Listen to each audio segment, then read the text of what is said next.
ಇಂದು ಸಹ ಮುಂದುವರೆದ operation footpath ಒತ್ತುವರಿ ಮಾಡಿದ್ರೆ ಮುಲಾಜಿಲ್ಲದೆ ತೆರವನ್ನ ಮಾಡಲಾಗುತ್ತೆ.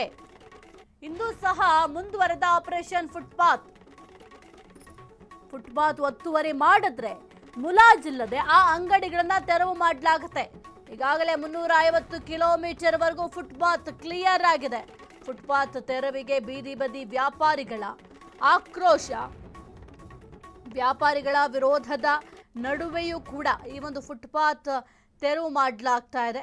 ಇನ್ನು ಇವತ್ತು ಕೂಡ ಆಪರೇಷನ್ ಫುಟ್ಪಾತ್ ಕಾರ್ಯ ಮುಂದುವರೆದಿದೆ. ಎಲ್ಲೆಲ್ಲಿ ಅಂಗಡಿಗಳನ್ನ ಫುಟ್ಪಾತ್ನಲ್ಲಿ ಹಾಕೊಂಡಿದ್ದಾರೆ ಆ ಎಲ್ಲ ಅಂಗಡಿಗಳ ತೆರವು ಕಾರ್ಯಾಚರಣೆಯನ್ನ ಮಾಡಲಾಗ್ತಾ ಇದೆ. ಅದರ ಜೊತೆಗೆ ಏನಾದರೂ ಒತ್ತುವರಿ ಮಾಡ್ಕೊಂಡಿದ್ರೆ ಅಂದ್ರೆ ಫುಟ್ಪಾತ್ ಜಾಗವನ್ನ, ಸಾರ್ವಜನಿಕರಿಗೆ ಸೇರಿದಂತಹ ಜಾಗ ಅದನ್ನ ಒತ್ತುವರಿ ಮಾಡಿಕೊಂಡ್ರೆ ಮುಲಾಜಿಲ್ಲದೆ ಅದನ್ನ ತೆರವು ಕೂಡ ಮಾಡ್ತೀವಿ ಅಂತ ಕೂಡ ಈಗ ಆಲ್ರೆಡಿ ತಿಳಿಸಲಾಗಿದೆ. ಈಗ ಆಲ್ರೆಡಿ 350 ಕಿಲೋಮೀಟರ್ ವರೆಗೂ ಕೂಡ ಫುಟ್ಪಾತ್ ಏನಿತ್ತು ಅದನ್ನ ಒತ್ತುವರಿ ಮಾಡ್ಕೊಂಡಿದ್ದಂಥ ಮಳಿಗೆಗಳೆಲ್ಲವನ್ನು ಕೂಡ ತೆರವು ಮಾಡಲಾಗಿದೆ. ಫುಟ್ಪಾತ್ ತೆರವಿಗೆ ಬೀದಿ ಬದಿ ವ್ಯಾಪಾರಿಗಳು ಭಾರಿ ಆಕ್ರೋಶವನ್ನು ಕೂಡ ವ್ಯಕ್ತಪಡಿಸಿದ್ರು.